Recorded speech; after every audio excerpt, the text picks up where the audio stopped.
Hello, everyone. Tracy here, your resident business rebel, and you're listening to Digital Business Your Way podcast, the show that lets true stories and insider secrets of online entrepreneur life unfold. Our business world is growing, and as an online business coach and digital product creator, I believe you didn't become an entrepreneur to grin and bear your way through business.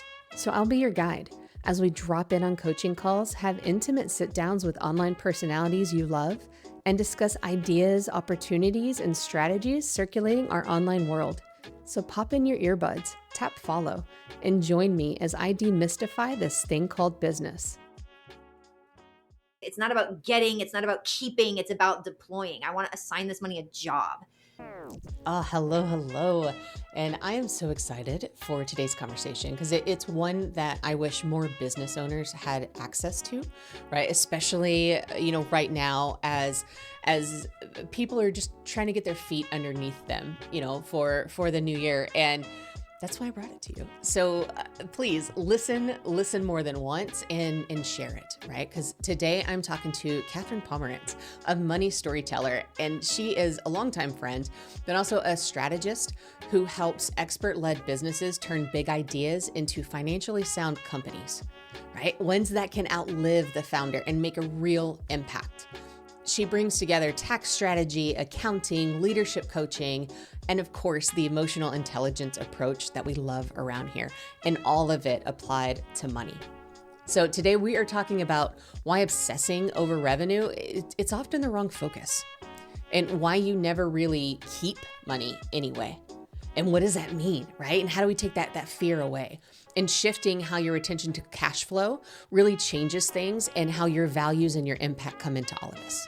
All right. Because we're going to dig into your money story, because the story doesn't begin with revenue and it doesn't end with profit.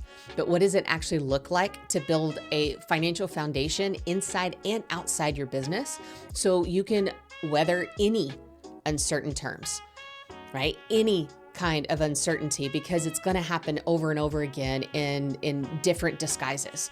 So how do we do this without spiraling? And what is that sustainability? What can that really look like? So whenever you feel that noise around nothing selling or things aren't working like they're used to, this is a conversation to come back to over and over again to help you see your numbers clearly without buying into the panic. And of course, the resources that she shared in the show notes. So let's listen in.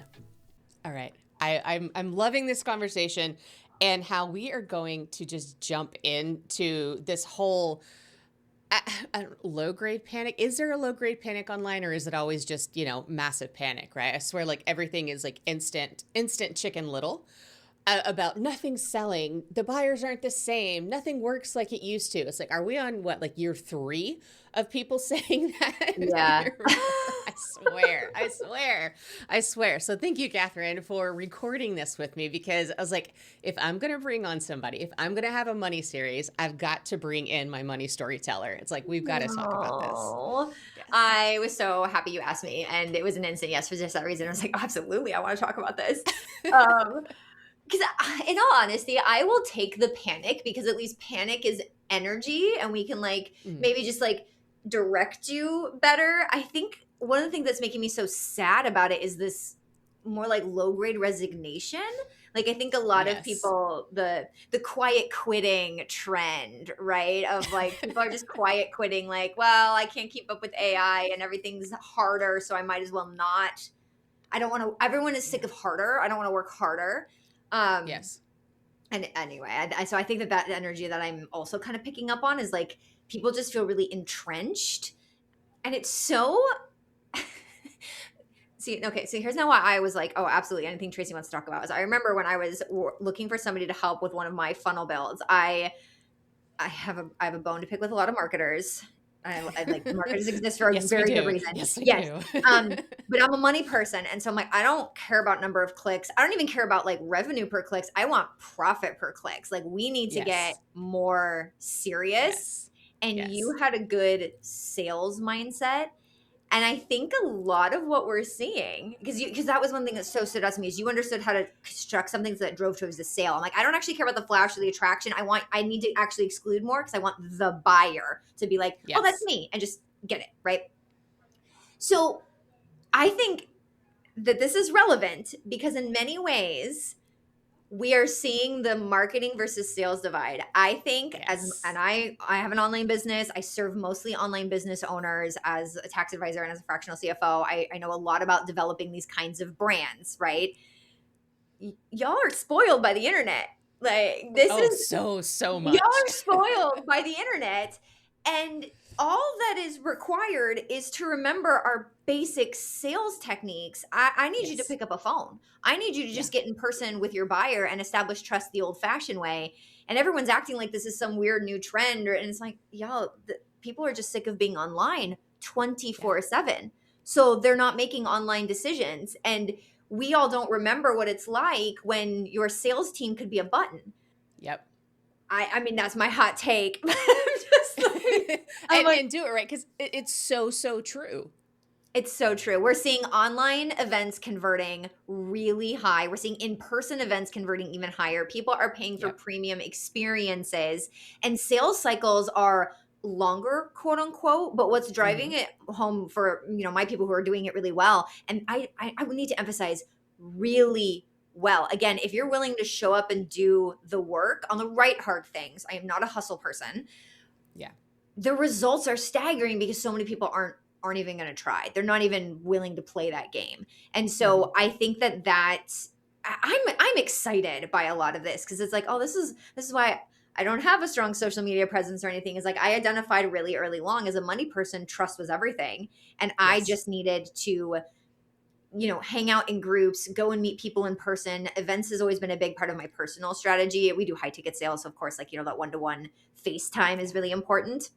But I think that that's true for all buyers now. It's like I need a lot of time with you, and so that's exciting because now we're building a marriage. We're not just speed dating. I Right. really enjoy that we actually get to focus more on authentic relationship building. Yep. And now I feel a little outside my warehouse, so I need you to try and make us like, wait, now I sound like a marketer again, and I'm all like over here being like, hey, I don't do marketing. Oh, yeah, and I always say that too because people are like, "Oh, are you a marketing coach?" I'm like, "No." I'm like, no, Yeah, because like people have relied on marketing to do all of it, yeah, to bring in the revenue, to bring in the profit, to actually make this sale. And it's like, well, hang on, that's actually three different parts of a business, and you're front loading it all and giving it the burden of something it's not supposed to have. And then you're like, oh yeah, my God, why isn't it working? It's like, no, the marketing's still doing what the marketing's supposed to. You just now also have to pay attention to the finance part and the sales part. Right? yeah. It's like, turn your little turtle over so it's not like sitting there going, help me, because it's so bloated on the marketing side, right? Oh my gosh, I'm And so glad you said that. I didn't mean to cut you off, but it's just like, and people no, wonder why they're having these extreme ups and downs. It's like, well, when you yes, don't have a exactly. business, you just have a marketing, Yes. like then you are at the Yeah. whims of the market. Yeah. Yeah. And marketing, that's that marathon. That's that long-term thing. Whereas like sales are those sprints. But they like everybody always talks about know, like, trust, right? So like know and like is on your marketing side, but trust, once that comes in, that's whenever the sales side comes in. Yeah. So they are very intimate partners. They do work in tandem, but neither of them is responsible for the other one's job. Right. Yeah. And I had a client that I was coaching that said, yeah, but we'll always say marketing because it's just sexier and because people will feel safer with marketing. And it's like, I get that, Mm. but I'm also open to having that re-education, right? And saying, okay, now if we really want to build stable, sustainable, responsible businesses, then we need every single department going. That's just how it is. It doesn't matter if you're one human, you have part-time people, you have a whole team. That's the point of those like different areas, right? Those different areas of responsibility, it's different areas of knowledge, and it doesn't have to feel intimidating. That's something that I try to bring to the table, and I know you do too on the money side. And so I was like, let's have this like full-on conversation about this where we get to geek out and nerd out about our monies. Yes. Yeah, yeah. It's a podcast, so I feel like I should just like no one could see my full body like shudder when you when you brought up like, well, we can't use sales. That's a word people don't like. And Yes. I y'all can't see me, but I literally shuddered because it's just like, oh, the money coach in me is just like, hello, friends, hello, limiting belief, Yes. hello, like Yes. why is it That's the other thing is people are like, oh, bro marketing is dead and no more bro marketing. And I'm like, I feel like we've labeled bro marketing just anything that talks about finance, period. Yes, anything that feels hard or pushy, right? It's like, oh, let's genderize it and call it bro marketing. Yes. Yeah, and now I was having this conversation actually today with someone I really respect who's an energy coach, and I was pointing out, well, like masculine money has masculine energy, so it desires structure, it desires systems. Being in your receiving energy, that's very feminine, but to keep and to save and to grow requires structure, and so money likes the masculine. And also, when did masculine become bad? I bad don't know. thing, yeah, I know, right? I think it was just like, too many internet videos where they rented the yacht, with 800 quote unquote models behind them, like, hey, look how much money, right? And everybody's like, gross, I mean, because neither of us are into those red flashing things all over your sales page, and you only have 10 minutes, which isn't real anyway, right? All those kinds of things feel like it, but let's just call them gross. Let's just say that's not good, and that's not something that money enjoys either. That leads to the panic buying and to the remorse and to the what am I doing kind of thing. Exactly. You're going to get less impact with your clients. You're going to get less trust with your clients. You're going to get harder customers to serve. They're going to want more refunds. They're going to be less engaged. They're not going to rebuy. So you're going to be constantly targeting new people instead of just reselling to the people who already know and like you. And that's, hey, my online business owners, let's talk loss leaders. We want to have a low ticket something that just fills the bucket in marketing, so that way you can upsell to the more profitable offers, right? That's the core business play. Whether you're a more profitable offer, right? Whether it's the book to proprietary framework and consulting path, whether it's, the quick little webinar to the online course path, like whatever version of this we want to play, like our agency owners, right? Maybe it's like, I've got some great like beginner content, and then we've got bespoke do it, like done for you services. All of those plays are the same thing. Is it's about figuring out your rich niche, your most profitable customer type. And hey, they're usually the most fun to serve because they take the less resources. That's partly why they're so profitable. And then let's resell to them. And so I think that the gross, you cut yourself off at the knees. You can't do that, right? It is manipulative. And while it might work in the short term, well, to go back to relationship, you're not going to build a relationship so that your customers should become more profitable over time. And I mean, if they're not doing that, or if you're not even paying attention or measuring or asking that type of question, your business is not sustainable. And I think that's another reason a lot of people are struggling right now and feeling like nothing's working, is that they haven't been paying attention to the business fundamentals. And the fundamentals being, well, of course, I'm going to say the financials because that's what I do. But genuinely, like, if your financial foundation is stable, one of the things on our first risk assessment with clients, the first thing we're going to look at is your cash flow. I want to know about your runway. I want to know about the owner's salary. Are you paying yourself consistently? Do you have 6 months in cash? And if not, that's I don't care whatever else we're doing. That is our first targets we need to hit.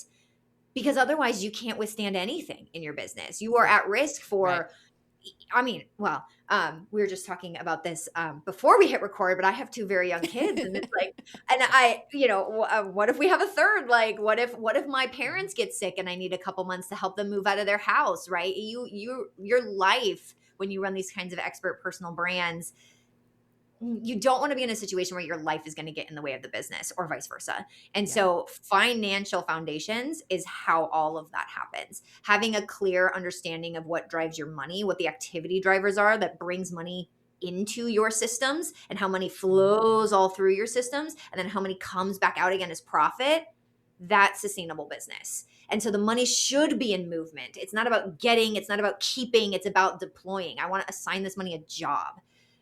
Yes. Yeah. So and that's what, like, I like whenever that you said cash flow, right? Because a lot of people might have heard have 3 months, have 6 months, have whatever, from the sense of personal savings, right? And there's something so like locked door about that word saving, where instead it's like, no, we're talking cash flow, because yes, it's there in case, but you have to be willing, able, almost excited to be able to draw into it.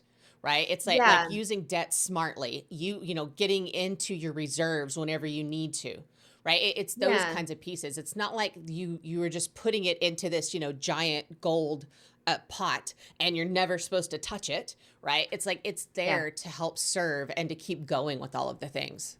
This is one of the things that people understand. Like the fundamental nature of money is as a well, one of it. I have my let framework that you know of. Yeah. Although I guess I don't know if everyone here has probably heard it before. But I talk about let money work for you. Money should be your teammate.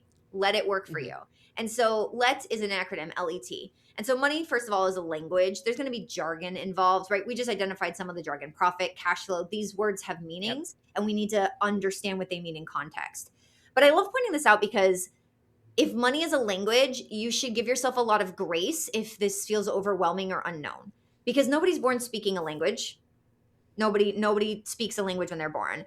As I mentioned, I have 2 young kids. I have 1 kid who cannot talk yet. We mostly communicate via screaming, and that's Right. the best she's got. It takes the human brain literally years to be able to Yes. form coherent sentences. So give yourself a break that you don't know this language fluently. It takes time to study, and you can hire translators to get you going, right? So first let's focus on that, but then let's focus on money as energy. That's the E.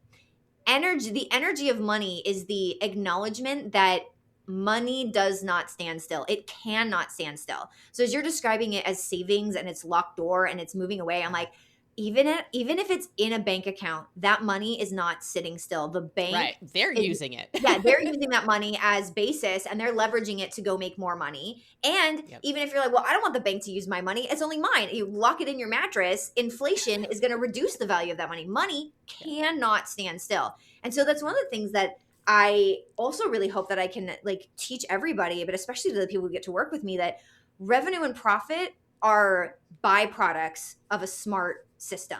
Our financial like numbers will naturally improve. So it is far more important to me to be able to measure cash flow and to be thinking about the impact of that dollar. And that's the T. Money as teammate. Money has creative energy just like you do. If you give it a job, it will go work hard on that job even when you're resting.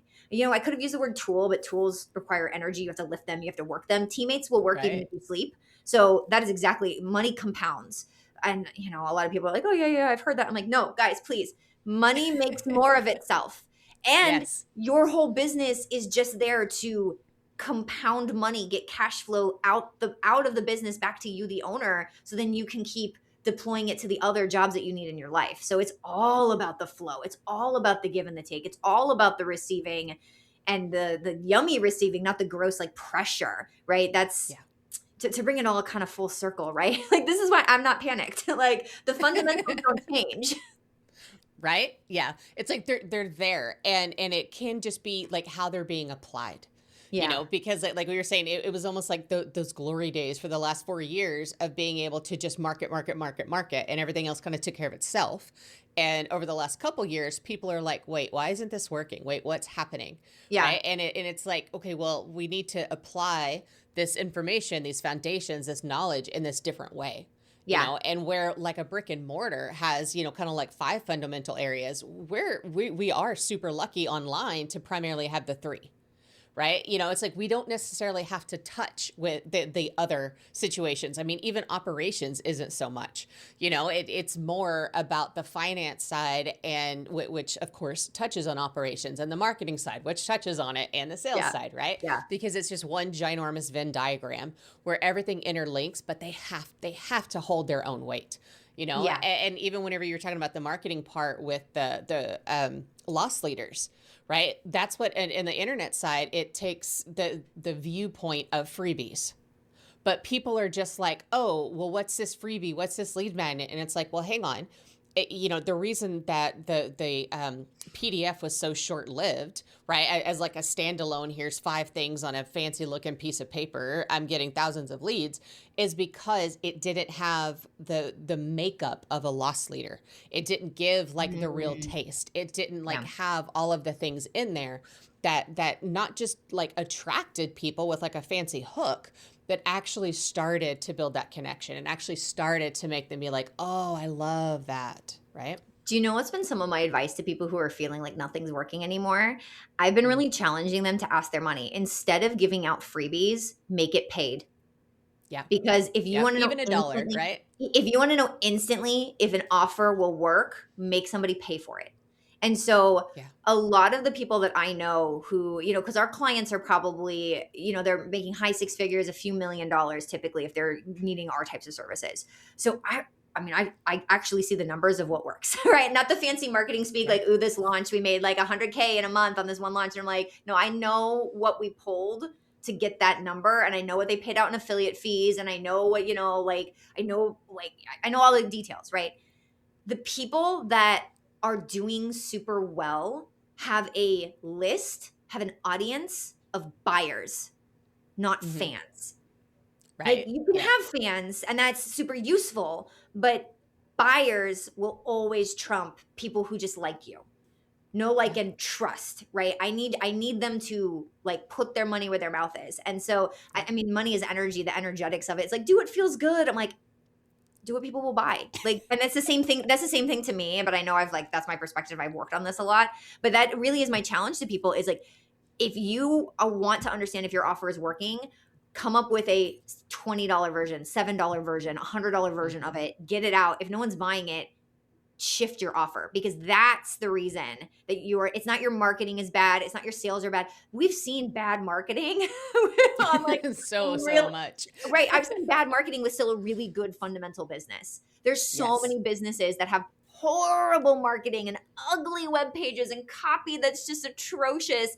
And yet the business is great and is thriving and has great financials because the core deliverability of what they're doing is Mm-hmm. working, right? So yeah, that's my challenge is for everybody. If you're listening, it's like, yeah, let's build a loss leader, but like make it paid. Let's Right. like, put your money, like, again, or it's also with ads too. Like, if you're willing to spend money, if you've got a budget for Mm-hmm. it, an ad is a great way to test offers and be willing to take it down and redo it, take it down and redo it, take it down and redo it. You don't need to change your expertise. You might just need to repackage or shift it or start delivering to something people will actually buy. I think most people's offers actually aren't that good. If I was going to really, They're not. They're yeah, not. what's the problem now is I'm like, your offer sucks.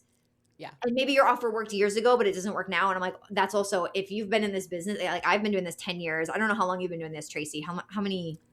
Since 2013. I don't know what year is this. 2013. So about, yeah. So yeah, 13-ish years. So you've even got more years than me.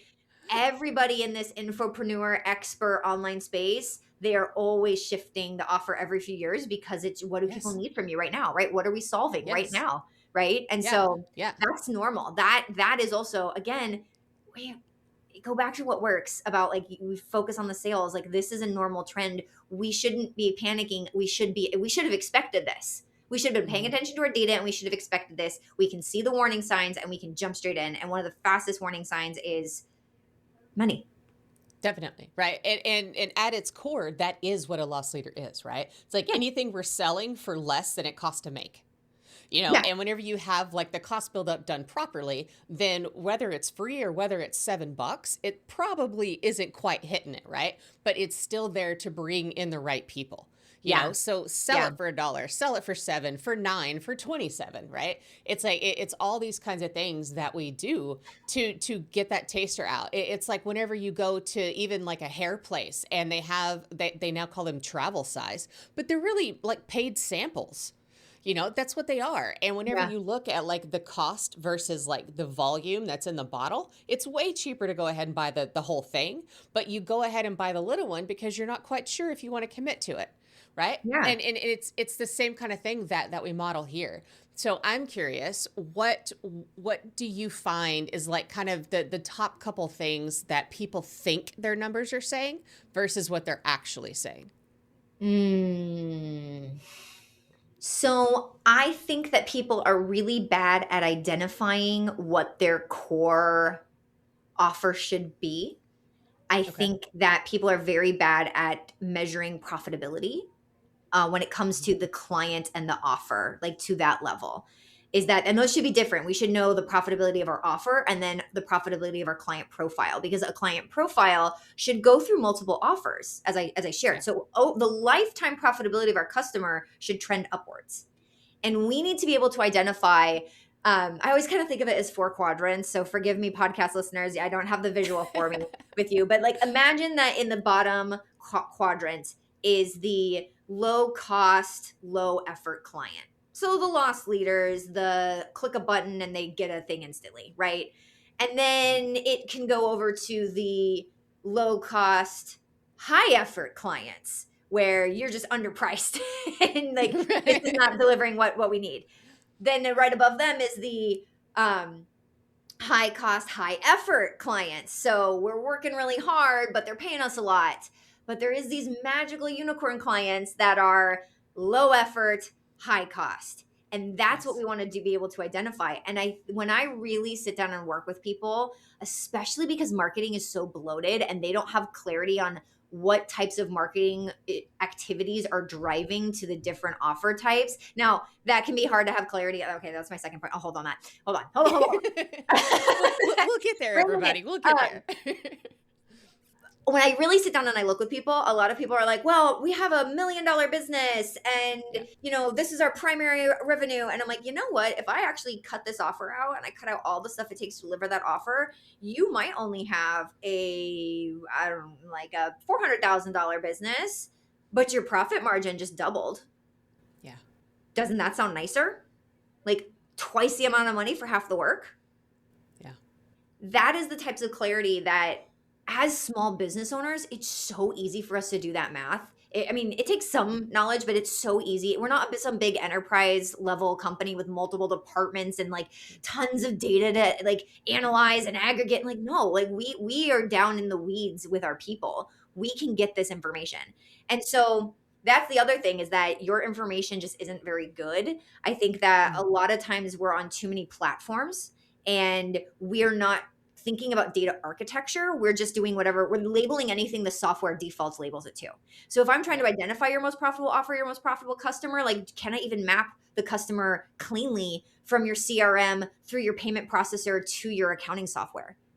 Chances are no. There's almost everyone I've worked with where we're actually trying to build these out. We have to go back and restructure some of the data because they don't name things the same in every place. They don't have an understanding of how data architecture should flow. And again, I keep picking on my marketers today, but they will often have interesting information, but it's so siloed and they don't flow that through to the rest of the company where the actual delivery of the offers is and everything else. And so that's where a lot of the profitability is lost is we haven't mapped the activity drivers accurately. That's what I was trying to say. From client acquisition to client onboarding to client delivery to client offboarding.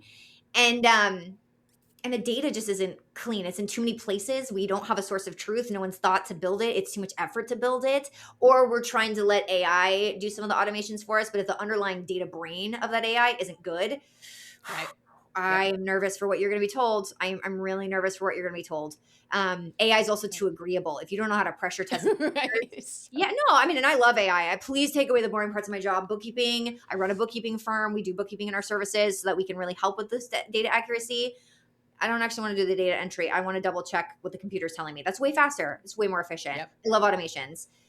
But we need to have eyes on what those automations are doing. And that, I don't even know, how many points is this now, Tracy? That's the other thing is the true success metrics versus performance metrics.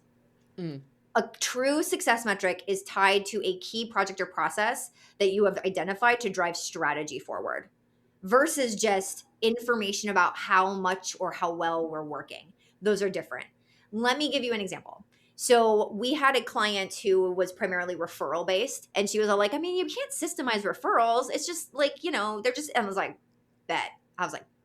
Right. I'm like, yeah, you can. Let's go. Right. And so we really dug into her core values and we really dug into some other like where her success was coming from and her ideal client profile and all those things.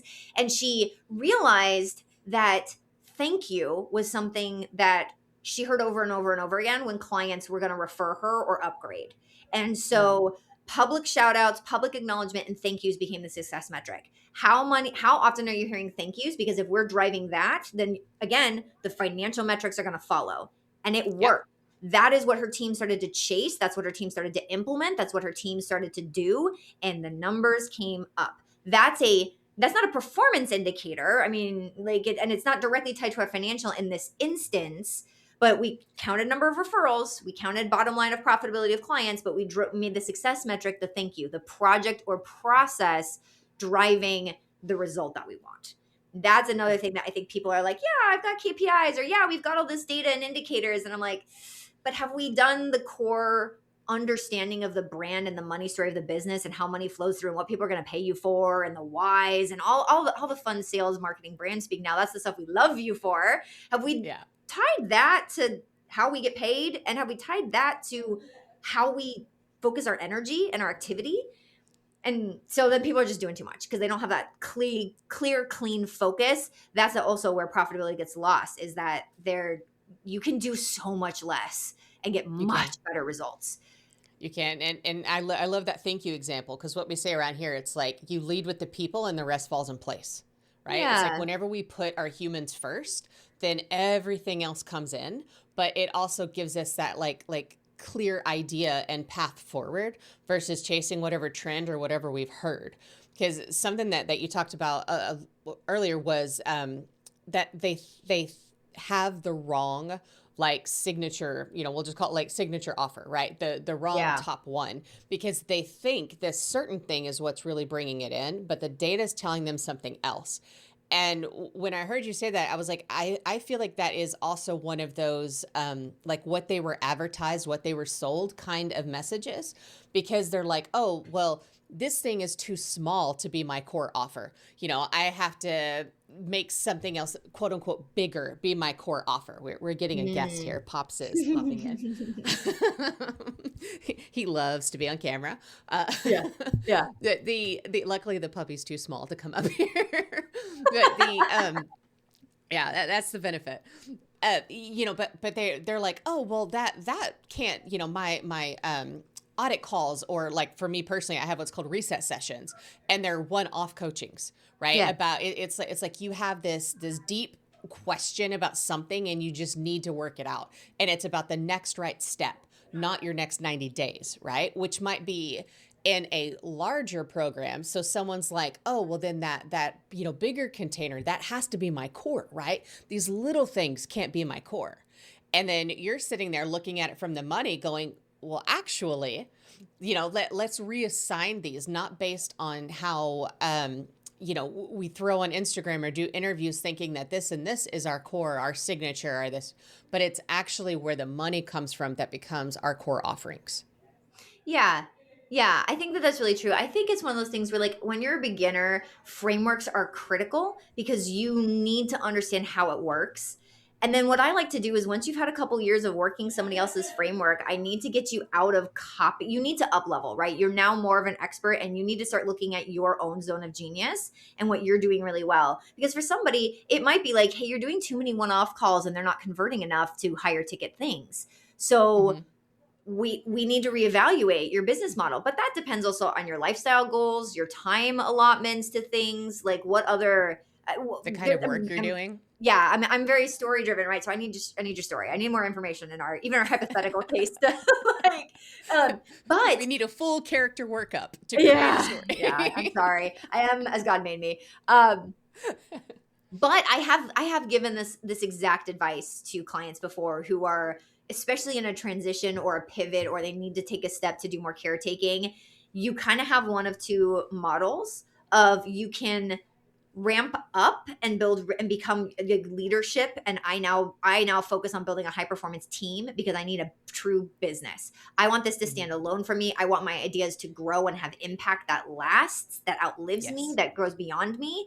That's going to take a certain level of energy and ambition and commitment. That's not good or bad, right? I'm a highly ambitious person, so I'm all in that mode, but I have served many of people who have that ability and capability and talent, and they're going to do a slightly different path of, they're actually going to scale back and create highly profitable, simple offers because they don't want to balance the cost, the underlying infrastructure of going for more. Neither's right or wrong, right? And in fact, at the end of the day, the owners in both cases still might be paying themselves similarly, which still relates to then the mission and the values and the impact, right? So Yeah. Yeah. And as you're talking about that, it makes me think of, I mean, because obviously impact, is a huge theme for both of us.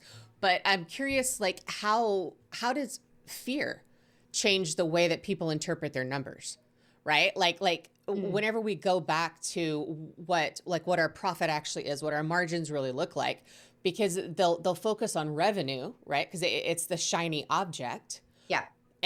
but they think it equals safety when it doesn't. But then there's this fear going about, well, how do we change it? What do we do? I'm not good at this, right? So many people, oh, I'm not good at math. Oh, I'm not good with money. Oh, I'm not this or that.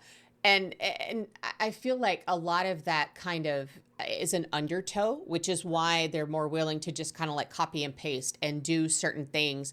Even if they tweak it, they will follow a structure that they learned from someone else. Yeah. Yeah.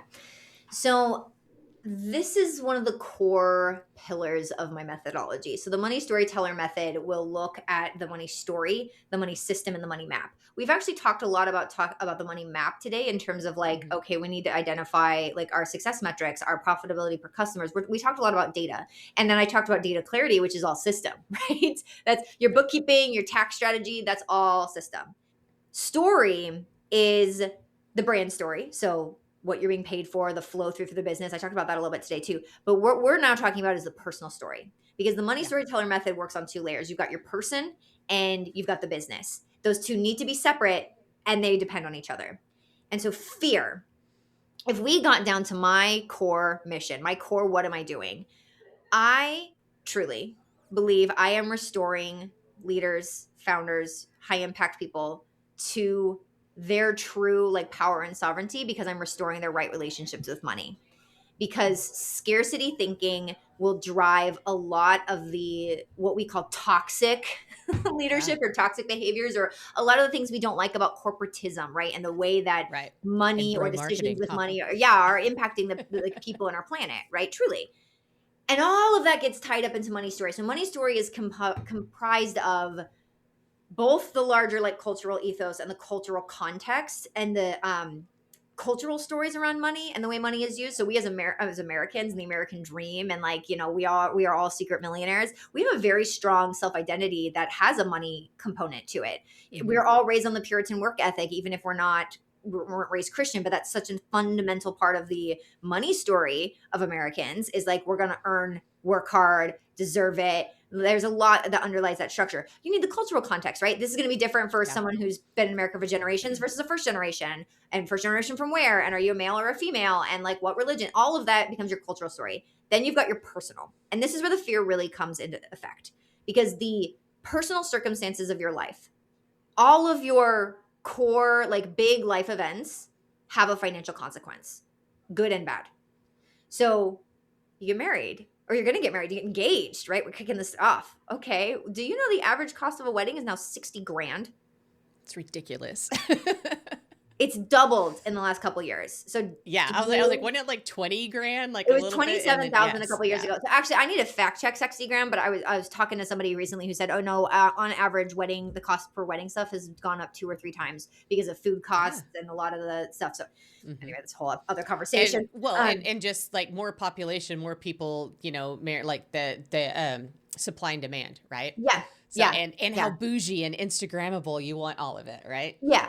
Absolutely. Absolutely. But that right there, okay, there's pressure right there to have a wedding that maybe you don't want, or pressure from your family. How many of us had to put up with family decisions involved in our weddings, right? So money's an amplifier.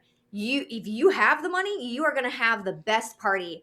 You can still have the awesome party. It just turns the volume up or down. So you get sick, your kid gets sick, you have to move, you take a new job, you get laid off. All of your life events that are big changes also have a financial consequence. And so very often the things that are like personality forming, the things that are like, big T, little t traumas, money's involved. Yes. And yeah, definitely. Yeah. So the work as you as a person is separating out what's my business to handle, because it's my business and my story, and then what I am unfairly associating with money, because money is neutral. It only has meaning because we ascribe meaning to it. It only has value because we Did you hear ascribe. that, everybody? Money is neutral. It Yes. doesn't have to be that, hot pan on a stove kind of like, oh God, don't touch it. Oh God, oh, Yeah. Yes. Yeah. It's And neutral. so that when people are dysregulated around their money and they haven't gone into the money autobiography and they haven't dissected some of that work, and then they don't have a good personal system to stay regulated, this is where they're going to start reacting from that fear space. And so this is where you're going to have your stress response guiding you. And our stress response, it's a natural biological process. You're not doing anything wrong. This is how we are designed. But when your stress response is activated, you are in fight, flight, freeze, or fawn mode. That is the true trauma response. So your brain, parts of your brain lose blood flow. You cannot access the parts of your brain that are responsible for creativity and for problem solving. So whenever you are under stress, you have to get back to neutral in order to access the parts of your brain you need to run a business strategically. And so if the way you're telling your money story is heightening your stress, you're just making more work for yourself. And so that is how fear in all of its shape can really hijack our decision making and make us less effective as business leaders. We might still get results that we like, but you might have to push a lot harder to do it, is what I found in doing this work with people, right? As their CFO and providing that financial leadership for them. Yeah. So, and to go back to the fear thing is like, it's Maslow's hierarchy of needs, right? We have a need for shelter. We have a need for love. We have a need for food. Money buys food and shelter. And in community, there is so much tied to our sense of belonging, being on the right side of being the boss or of being a good person based on how much we're making. I have worked with so many people who have had to become different and get different friends and build different relationships with their parents because their new levels of success is triggering something in the people around them where they're now like, oh, here comes Mr. Miss Fancy Pants, like Miss Fancy Bucks. And it's like, they might even be teasing you good naturedly, but that's going to hit.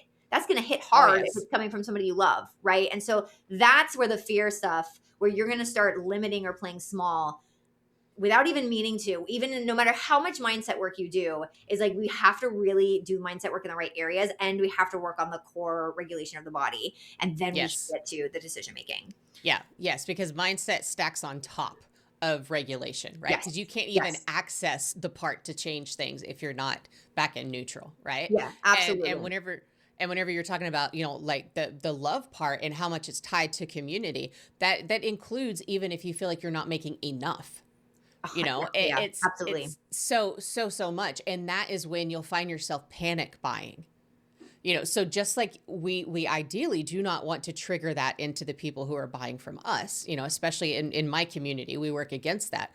Whenever we're in those stress responses of, oh gosh, I need this revenue boost. Oh gosh, I have to get this to work. Oh gosh, this is my core thing. And if it doesn't work, what's going to happen? Yeah. Right. All of those kind of like Chicken Little, the world is falling. Then we are highly susceptible to anybody who's like, I have this system. Just do these 6 things. Here's this, just 20 grand a month coaching with me and magically everything disappears. Yeah. Right. And whereas like you would evaluate that totally different, and you would be able to find the aligned programs and find the places that you actually want to be in to grow. Whenever you're not having that this isn't good enough, or I have to do whatever I can to make it work, and all those kinds of pressures that we put on ourselves and we often project onto our stakeholders. You know what? Oh, no. Just what you were talking about is something that like I've seen this so much is people are way over investing in coaching or frameworks or skill sets. And I think it comes from, well, I think there's a couple ways that we can tie it back to the money map and like what your data is telling you that can help with this right now, right? Where if you know your core of like, this is what makes us successful, then you can easily identify if something is going to support or help that or distract you from it. Yes. Yeah. But I think it also goes back to what you're talking about the core different sections. Like you've got marketing, you've got sales, you've got operations, you've got finance. You need the core of all of those to be strong in these areas. And I see people constantly over investing in like, well, it must be a marketing thing. It must be a marketing thing. It must be. And they just keep buying. And like, you've already solved that. You're actually probably way better than you think. The reason it's not working is your operations suck. Yes, exactly. Like, or you've already solved this. You already know how to make it work. The reason it's not working is your cash flow is a mess. So you're in hustle mode constantly because you don't have any other solution, right? And so that is the other mistake that I see people think is that they're not considering the different fundamentals of their business and the way that it all works as a system, or they're not asking themselves the ROI. If I know that this type of program is the right place for me to go, like acquire a client lead, for example, I'm going to buy it with a clear like ROI of, okay, if I'm going to do this, I will get X amount of clients. I will X amount of this client type. And that therefore I will bring in X amount of revenue. And so then a year from now, 6 months from now, whatever time frame I give myself, I can look back and say, okay, great. Did I get the client leads? Did I get the referrals? Did I get the right client type? Like, is this the right community? Do I reinvest? Yeah, Right. and the time frame, right? That's a key because people will think it needs to be that instant, be like all of those little like dopamine hit, instant gratification things. Even with an ad, it's like, oh, I'm going to do an ad and therefore I'm going to get a sale, right? And it's like, well, hang on, maybe somebody is now just aware of you, and then now they need to build that time. Maybe it doesn't need to be like a sale kind of ad, but it needs to be more of an awareness ad or more of a lead ad. And then we're not looking at our ROI of going to an event or the cost of an ad or anything like that from what happens this weekend, but whether we realize that they build on each other. Right. And it's like this same person 3 months later, 6 months later, a year later. Yeah. That goes back to the core thing we were ranting about at the beginning of the old school works. Pick up the phone, stay engaged, build a relationship.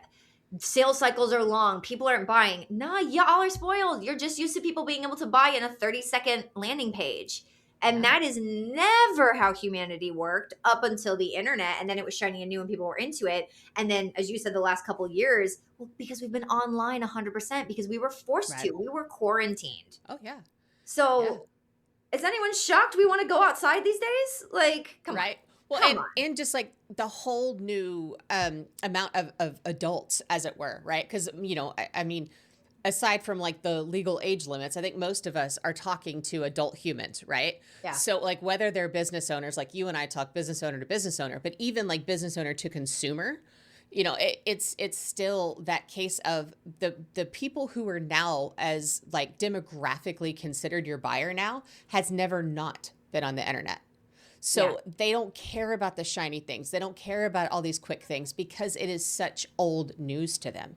I mean, even little Miss Millennial me, I still learned to type before write. So imagine what happens with the people who are in their 20s now. Yeah. You know, I mean, all the people who actually are Gen Z, and all these kinds of, I mean, this is old school for them. It's like getting a mailer in the mail would be odder than seeing your latest online campaign. So it's these kinds of shifts where it's like that's that natural growth, that natural change in businesses, right? Yeah. And I think that we could agree that like the real fragility financially is that cash flow. Because a lot of people love to throw around the stats about the first 3 years in business, the first 5 years in business, depending on the type of business, that's when they fail. And it's like, well, they're not failing because of revenue. It's like, do you know why 82% of them fail? 82% say cash flow. 82% right? Exactly. of businesses that fail. Yeah. And U.S. Bank did a study on it. Yeah, 100%. Yeah, they had to build on debt that now they can't afford to cover.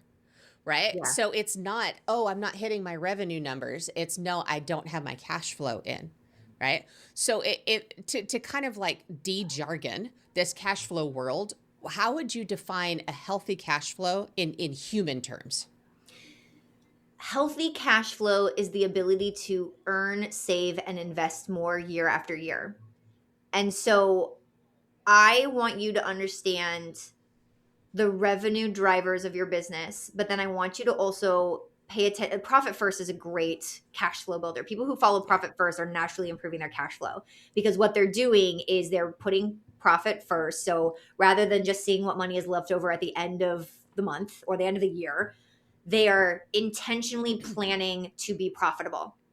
And hey, money is your teammate, give money a job. That's my key word. That's my slogan. Give money a job, money is your teammate.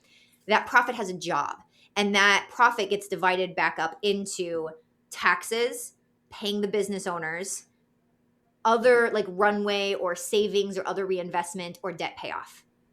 And so healthy cash flow is just having a plan for each of those and being able to grow each of those, is paying down your debts, building up your runway and your cash savings up until about 6 months. I think more than that, then you probably need to deploy that money in more useful ways. It's just going to sit there, like, again, making the bank money, not you.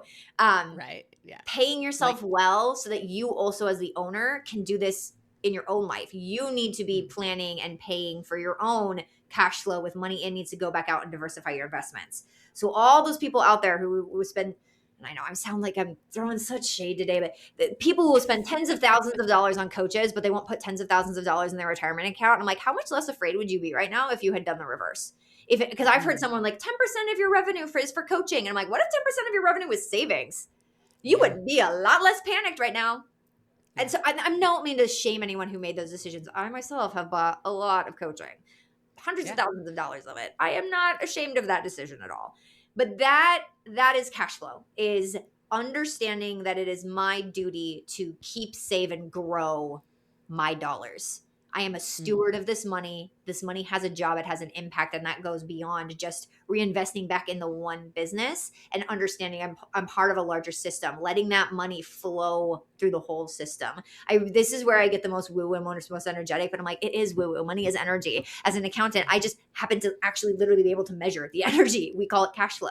Right. Like, you know what is my favorite fact? You create like the little channel for the flow, 100%. And this is my favorite fact about money. The statement of cash flows is a report that measures cash flow, right? That everybody needs to look at. Yes, it's a great report. And honestly, you only need to look at the top and the bottom. All the stuff in the middle can confuse you. You're fine, right? You just want the bottom number to be bigger than the top number. Fun fact, everybody. Go pull it out and look at yours. Over 3 months, if that number is always bigger, your cash flow is healthy. There you go. Yay. There you go. Go impress your CFOs. But that number at the bottom, your net cash flow for the period, cannot be zero. It can never be zero. It will always be positive, or it will always be negative. Money cannot stand still. And so if people are trying to like define cash flow or I kind of am like, honestly, let's get a little bit vibey with it here. Let's go like for vibes. Like, let's be in that, like, it's moving. Like, think of it as water. Think of it as electricity. Think of it as a dance. Like, this is a journey. So like, get money to come along with you and like give it jobs, get it moving, get your money moving again. That, like, while I talk about keeping and saving and growing it, it's like the growing part, the cash flow part is movement. So I hope that made sense, since that was like a 2-minute explanation. No, it does, because like, we both talk a lot about profit and we both talk about leadership, right? But I like how you describe how your leadership patterns show up in your financial decisions. 100%. Because profit, as much as we love it, it's incomplete on its own. Mm-hmm. It's also made up. Your profit will change day to day. So it is not the be all end all measurement. Yeah. Yeah. And that's what, like, whenever you're talking about the success metrics earlier, right? The thank yous, and then the money flows, but it also goes into like the impact that you're after, and how are you choosing to spend the money and put the money in, and how that reflects everything that you do. Yeah. And what you value, truly. You have so much power. We talk about purchasing power, and people here might roll their eyes. I'm like, you have so much power by how you use your money. I mean, we are all business owners. Our day-to-day lived experience will be different by who we choose to hire, by what we choose to invest in, by who we choose to serve. We get to control our lived experience by how we use our money. That's amazing. That's amazing. Right? Yeah. Feel that power, everybody. We do it as buyers and as sellers. Yeah. Like, how we sell things, who we invite in, like all of those key pieces. So whenever you're looking at someone's like money story and their map, like, you're really seeing their leadership patterns show up with like, where are they investing? What are they feeling like is important, and how that regulates their nervous system, but also like, their fears and what they're looking at and concerned with. Right. Yeah. That's a really great way to loop that back around. So many people buy to soothe, and that's what a lot of marketing is targeting, right? Is pain. And so many of us are trying to buy something to solve our problems. So that'll be my other challenge to everyone here. Go buy a loss leader that's paid, go develop a loss leader that's paid for yourself. Go use money to test your offers, but also, don't solve something by buying something first. I would challenge you to slow down, get creative, think through the available resources right now, and see what you have to move forward. That doesn't mean don't make the hire or don't make the investment. I'll never give that advice. But so many of us are trying to solve our day to day problems or make ourselves feel better or just like get some, I mean, Amazon is like and Yeah. I have two very small children. I love Amazon. I need diapers. I need them in 4 hours, please. Like I get it. Like I can't leave the house. Right? I get it. Yes. So again, no shame on any of us, but that is another thing that is truly like when we talk about our leadership styles and like money and hijacking our things and fear driving our decisions, it's like don't use money to soothe if you can help it. It's okay if you are. It's just be aware that's what you're doing, right? That's the core takeaway of money story stuff. You actually are never going to change it because it's your fundamental, like from your family of origin. I don't need you to be better. I don't need you to be a different human. I don't need you to fix yourself. I just need you to be aware of how you show up in that way, and then we'll build it into your system. So that way you can recognize it's happening and you can shift back into high performance CEO mode, and then we all will just move on. Isn't that wonderful? Right? Yeah. And it goes back to that data, like it's you're being data informed versus data driven, right? Yeah. Because you're able to build it into what you're doing. So that way you can look at the trends honestly instead of it hijacking the decision making. Yes. Right. And so that way you're not reacting to fear, but rather you're responding to the data and you're thinking, well, hang on, is this actually doing what I want it to do?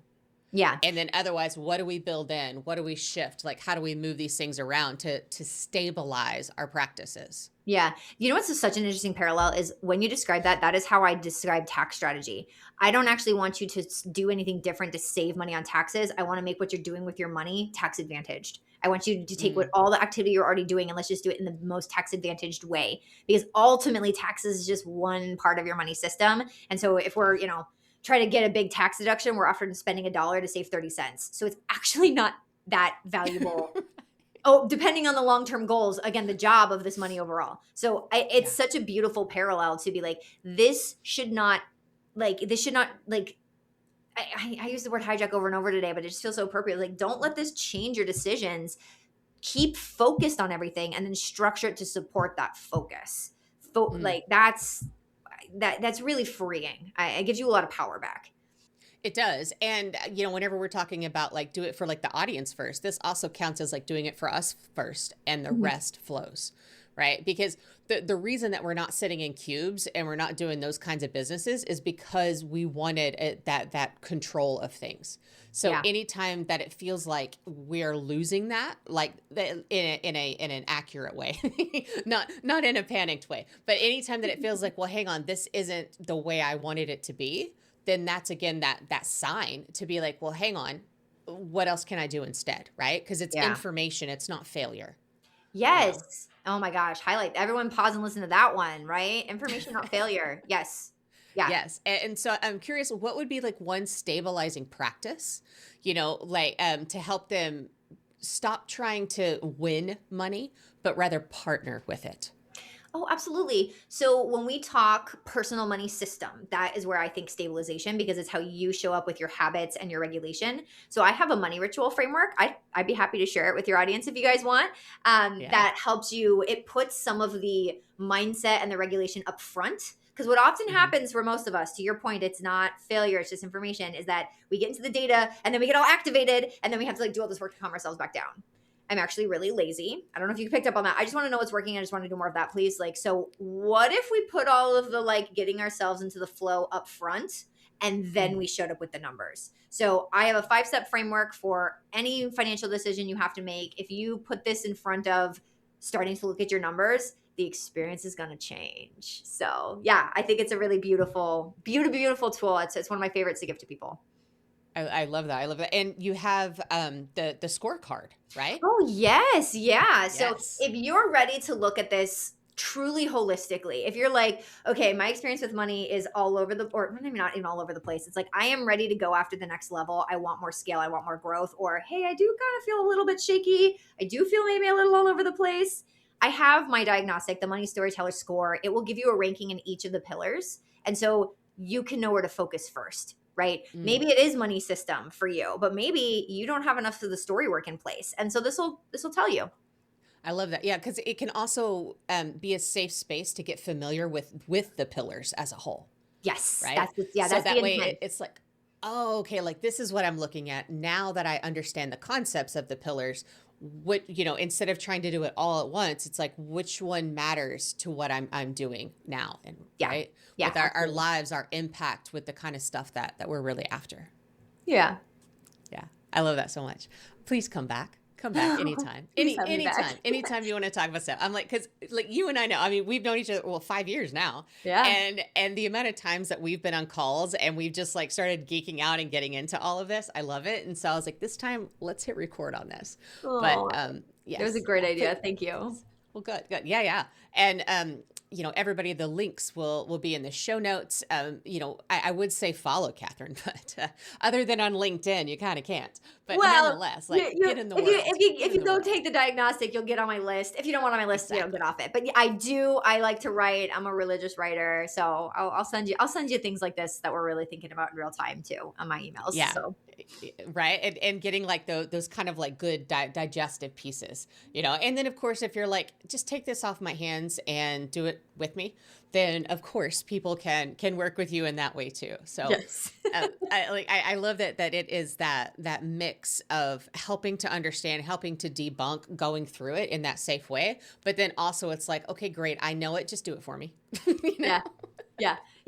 I always tell this to clients. I'm like, at some level, if you understood it as well as I understood it, you'd be running an accounting firm and you don't want to do that. So this is one of the things you should hire this out, right? I don't do my own marketing, guys, because I don't like it. So like, it's okay.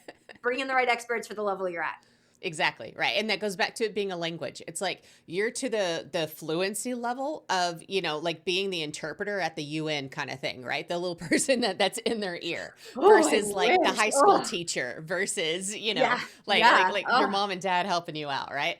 So it's that kind of thing. It's like, well, where am I now? And how much interpreting help do I need?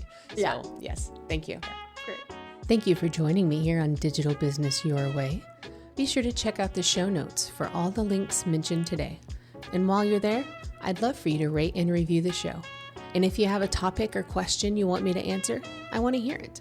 Head to tracypatterson.com/AMA and ask me anything about business.